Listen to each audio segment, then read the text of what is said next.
approximately 5 children die every day because of child abuse. 1 out of 3 girls and 1 out of 5 boys will be sexually assaulted before they reach age 18. 90% of child abuse victims know the perpetrator in some way, and 68% are abused by a family member. Child abuse, by a superficial definition, is the physical maltreatment or sexual molestation of a child. To help me uncover this concerning issue, I have 4 panels who are experts in their respective field to share their knowledge and experience with us. First, on my right, I have Dr. Shahirul Aziz, a well-experienced family medicine physician who works at Shazid Medical Clinic, Kuala Lumpur. Hi, Doctor. Hi, how are you? Next, on my left, I have Mr. Azamuddin Mohsin, University Guidance Counselor, and he's a life member at the Persatuan Counselling Malaysia Perkama. Next will be Mr. Vineras, well-established lawyer and currently a freelance duty solicitor consultant at SA Law Chambers UK, partners at a legal firm, Dasbin Associates, and he had his education in Law and Masters in Criminal Law in Cardiff University, UK. And finally, we have on my right also our sweet Madam Khadija, who is a social media influencer and writer. She was an ex-Malaysian astronaut, graduated Bachelor of Medicine and Surgery from UKM, and a mother of 4 daughters, and currently posting about child Family background. backgrounds in her social media. Thank you. Welcome to our forum today. To help us unravel our topic for today, which is Little Abusable, the truth on child abuse, I would like to ask the first question to Dr. Aziz about the main question of today. How would you describe child abuse? Child abuse. Okay. First, we have to know the definition of child abuse, which is the definition of child abuse is a complex set of behaviors that include child neglect and the physical, emotional, and sexual abuse of children. So, based on this definition, we know that there are 3 types of child abuse, which are physical child abuse, emotional child abuse, and sexual child abuse. So, for the physical child abuse, sometimes parents doesn't know how to discipline their children. Okay, so they have to know the physical abuse is the impulsive reaction to the environmental stressor that results in the physical injuries such as hit, burn, and beat. So, but in Islam, we allow the parents allowed to smack their children lightly, not heavily but lightly. Prophet Muhammad SAW said, teach your children to pray when they are 7 years old, and smack them lightly if they do not pray when they are 10 years old. Okay, and separate them in their beds. Okay, the class as Sahih by Al-Bani in Al-Iwa. So this shows that the parents can smack their children, but not so over. Yes, not so hard, just to discipline their children. And also, Marjorie Guno, the professor of psychology at Calvin College in Grand Rapids, Michigan, said that studies showed those who had been smacked up to the age of 6 performed better in almost all the positive categories than those never punished physically. So sometimes parents can smack their children lightly, but not to abuse them, just to discipline them. Okay. Then we look to the emotional abuse, emotional child abuse. Okay. Emotional child abuse, we can see that more depression issues occur. Lately, more depression issues occur among children and teenagers than adults. Okay. So emotional abuse happens when a child is repeatedly made to feel worthless, unloved, alone, or scared, also known as psychological or verbal abuse. Okay. Then the third child abuse is sexual child abuse. Okay. sexual child abuse. The children's sexual child abuse becomes worse year by year. Okay. Charles Hymas wrote in the Telegraph, children are being sexually abused every 7 minutes. So very scary, you know. So according to the police data obtained by the NSPCC, reported sexual offences against children rose to 76204 in the last 12 months. So that is rise of 63% compared to 5 years ago, when there was 40,000 above recorded child sexual abuse. Okay, so I think that's some that can I share about the what I know about the child abuse. Thank you, Dr. Azif. That was a very complete and thorough explanation on what is child abuse. So what I can conclude would be that child abuse can be physical, sexual, and also emotional. Yes. And physical, even we know that physical abuse means that we are applying force on that children, maybe beating, hitting, burning, but also we have to differentiate between how the parents bring up their child, for example, the little snack or something, with actually in the physical abuse, and that differs, and not everything we can classify as an abuse. Next will be emotional abuse, how sometimes without even realizing, parents themselves may bring down their own children's emotion and make them have depression and also not feel worthless. Next will be sexual abuse, which is very concerning as the number are rising and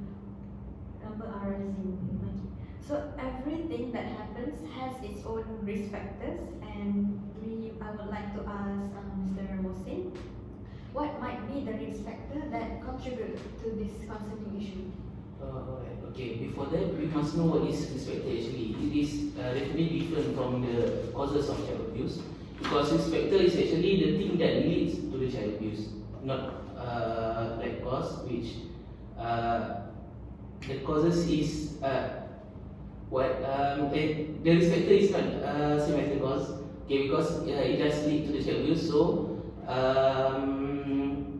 from my experience being a counselor, I have encountered some of cases, and I can conclude as 3 risk factors that mainly affect in our community in Malaysia. Okay. So the first one is low socioeconomic status.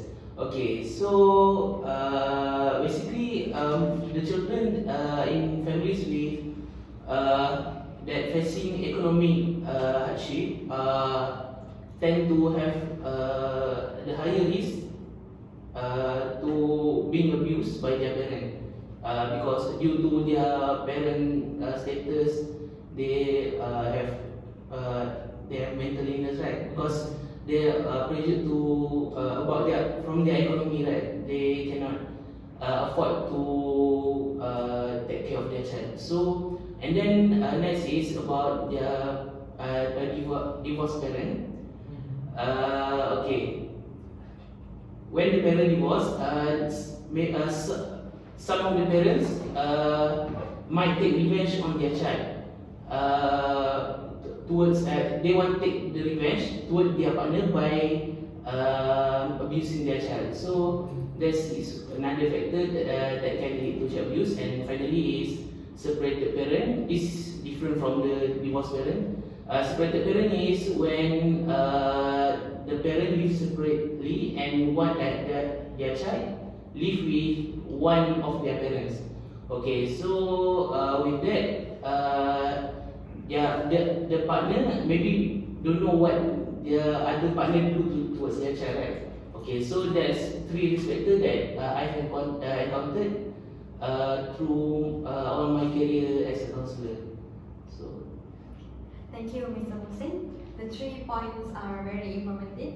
So I agree that low socio-economic status will actually contribute this to this child abuse, as in parents, they have their own stress and they know that they have to provide the best for their child, but due to their stress and also other needs, they tend to show their stress to their child, and it can be in a form of abuse.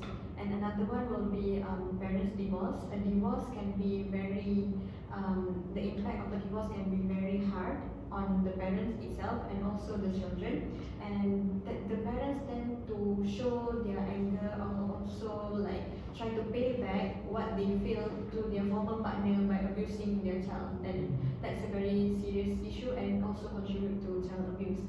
Next, I would also like to ask, maybe there are some other causes that lead to child abuse, Mr. Rubin? Thank you, moderator.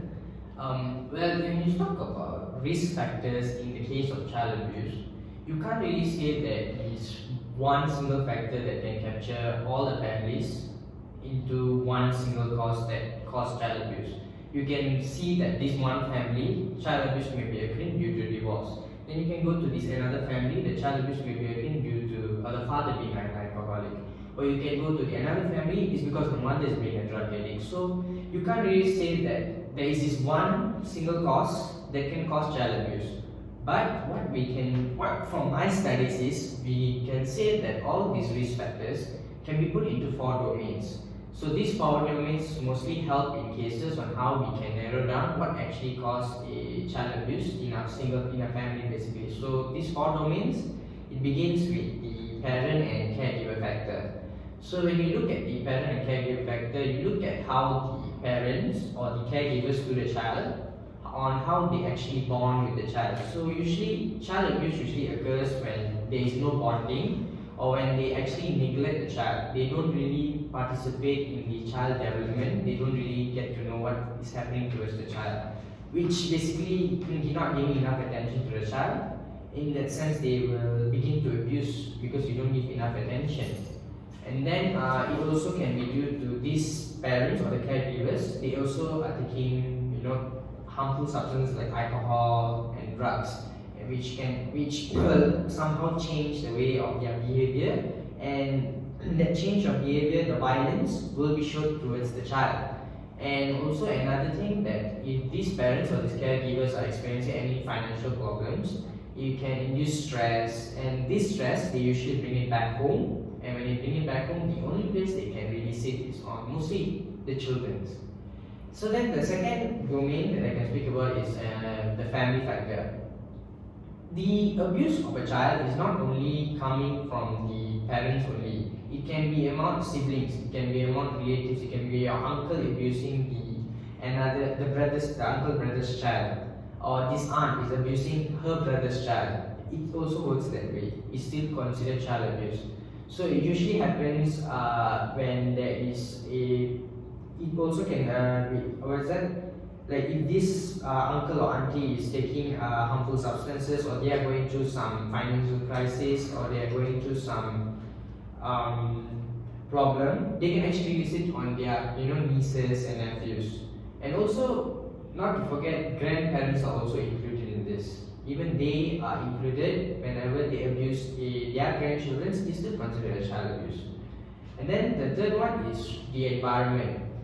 Usually in certain environments there are social inequalities that happens, where for example I can speak a gender where girl children are mostly prone to abuse in certain areas.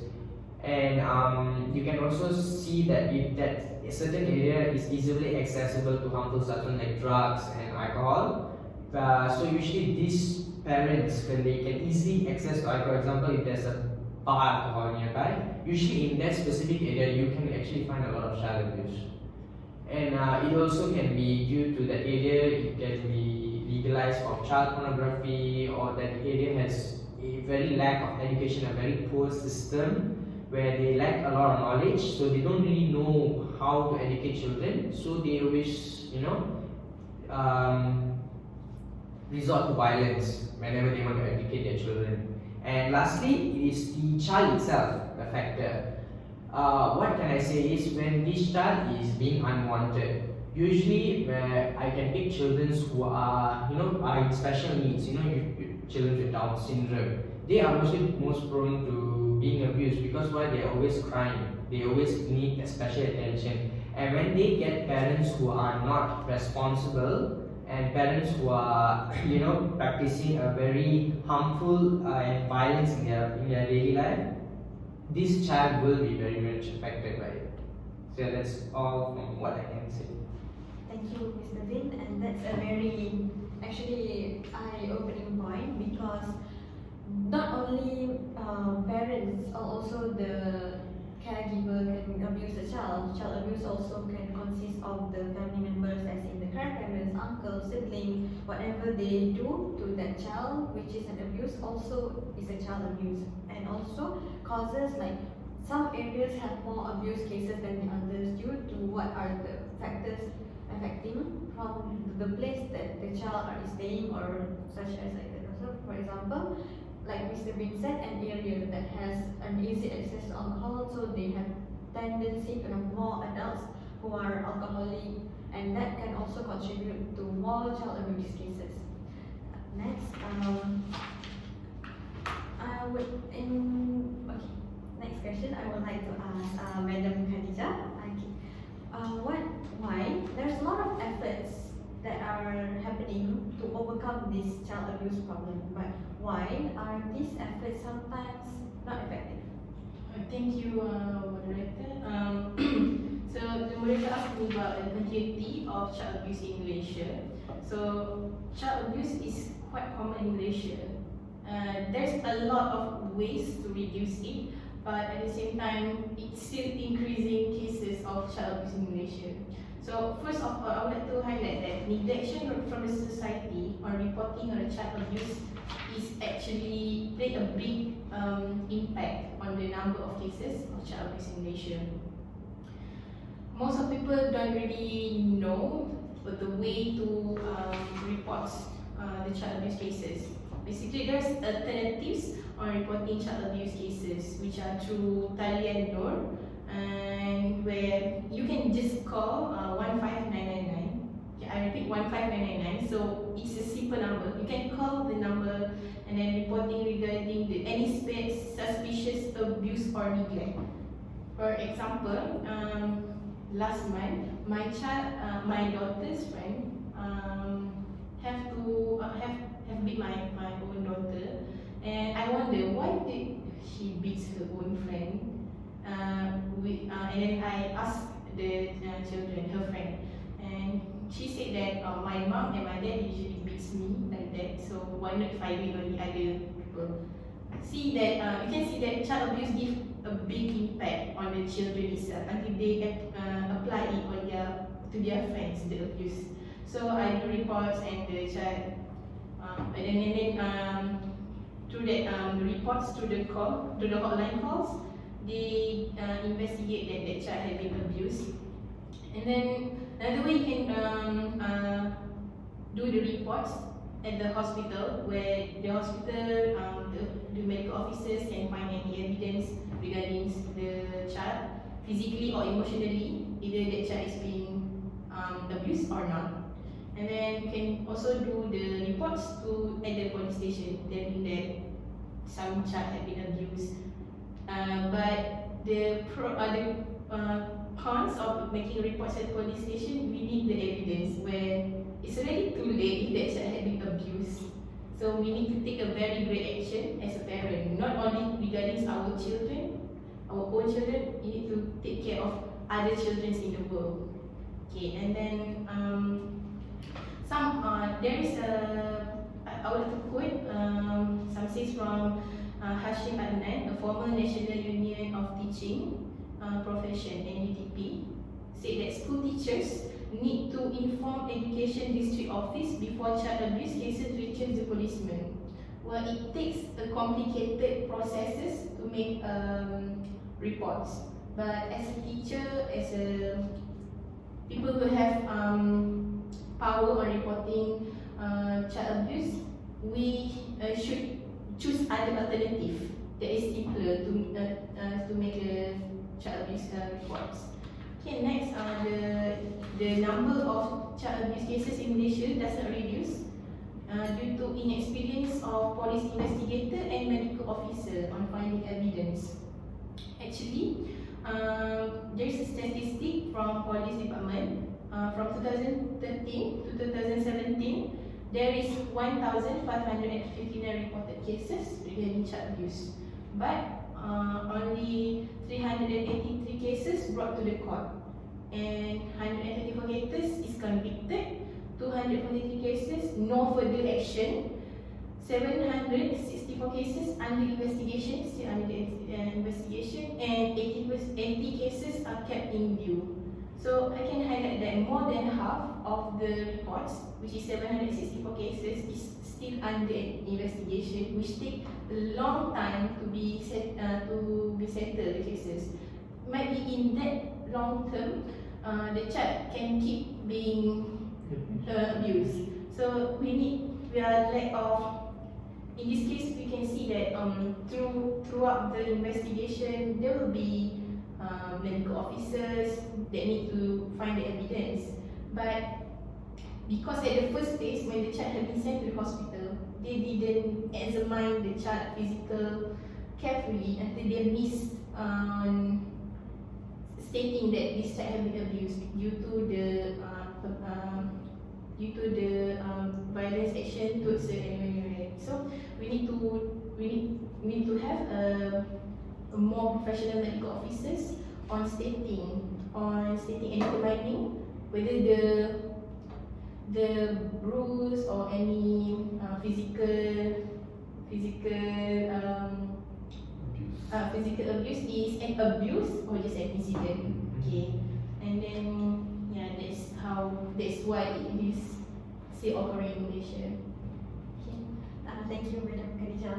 Like I agree with Madam Khadijah because it is very important for the health professionals themselves, especially because they will be the ones that will come across these signs to actually take their job seriously, and when they see something very suspicious, they should do something. Maybe they should ask the parents or report or examine, because some bruises are normal, but maybe when it is like at a very not usual and unusual area, they should do something. And also when these people come forward to report what is happening, they tend to not have that evidence, and that might make their case to be rolled out or even so complicated and draggy. So we talk about the reasons why people are not coming forward. So what can we do to overcome this abuse? So how to actually identify this abuse? Mr. Mohsin, would you mind explaining what could be some symptoms when a child is abused? Alright, okay, before that I want to, about the symptoms. There is actually, we can divide it into four, which is physical abuse, sexual abuse, emotional abuse, and child neglect. Okay, so for each of these abuse, there are some symptoms that we can see from the child. Okay, for example, is bruise or injuries that cannot be explained, or the reason or the story that the child told us is different from what their parents say, and then injuries that are in different stage of healing. For example, there are two different bruise, which in one area it seems like the old bruise, and at the other area it seems like just the new bruise, right? Okay, so that might be the symptom for the physical abuse. And then for sexual abuse, there is bruising or bleeding or pain and itching in the genital areas. And then pregnancy or the sexual transmitted disease, especially for boys and girls under 14 years. And then when the child know about some sexual knowledge that usually known by the adults. Okay, so that's for the symptoms of sexual abuse. Okay. Thank you, Mr. Musin. So, as parents and also adults, we have to always be aware of the symptoms that Mr. Musin just described, and there are many more symptoms too. I would like to ask Dr. Azif, in your opinion, how would you, as a medical professional, tackle this worrying issue? What would you do, and what would you advise the people out there to do? Simple. I would just want to advise to all the parents out there to parents urge to learn useful parenting skills for children growth, development, and the character building. And then people in society also must gain more knowledge about the childhood development, and also the childhood trauma. So parents and people, the society are the main character to overcome the child abuse. Thank you, Dr. Azif. Those are very beneficial tips, and people should actually take note on what they could do. Mr. Vineras, as a lawyer, what are the legal actions that you would take to overcome child abuse? Well, as a person who practices law, I really urge that the society understand that law is one of the best ways you can use to prevent child abuse, because you need to understand that what is abuse on one society may not be abuse on the other. And as we speak, there are still 53 countries that has not criminalized, child pornography. So you all need to, the society needs to understand that you can use laws. In Malaysia, we have the Child Act 2001 law. This law is used to give rights to child. Whenever they get abused, they will be protected by policemen. We will use medical officers too to make sure that they have the right to report about abuse and all that. And there are also laws like the Child Witness Law, the Child Witness Act law, which enables the child to be the witness for the case or whatever abuse that has been done for the child.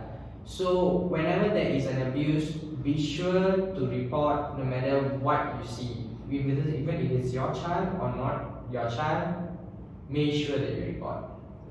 Thank you, Mr. Vineras. Well, that's true. We should always be aware and also do our part in reporting to overcome this problem. Okay, Madam Khadija, we talk about what we as adults and professionals should do. So children should also play their part. So what, as parents, can you share our audience, what can we do to avoid our children from being a victim of child abuse? Thank you. First of all, parents need to be more observative toward their children's action, because their emotion really affect their action. So, for example, this morning I ate with my children, and then I found out that one of my daughter have difficulty in settle down finishes their breakfast. So I asked why, and they don't even lie because they are innocent. They don't know how to lie, so they will tell the truth. So they are going to talk and communicate with parents regarding their problems. So parents plays a big role in observing their children in order to know what are their problems, either regarding personal problem or non-personal problem. They need to talk to us so we can drive them to make the right action in reporting regarding any child abuse. Thank you, Madam Khadija. Those are very important points that every parent should take note to avoid their children from being a victim of abuse.